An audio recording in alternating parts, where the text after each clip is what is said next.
भगवन् विश्वेश्वराय महादेवाय त्रयम्बकाय त्रिपुरान्तकाय त्रिकाग्निकालाय कालाग्निरुद्राय नीलकण्ठाय मृत्युञ्जयाय सर्वेश्वराय सदाशिवाय श्रीमन्महादेवाय नमः।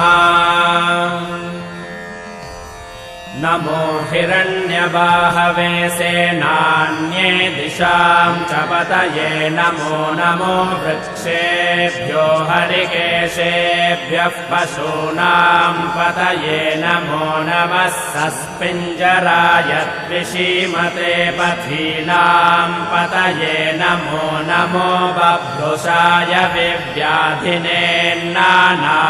पतये नमो नमो हरिकेशाय योपवीतिने पुष्टानां पतये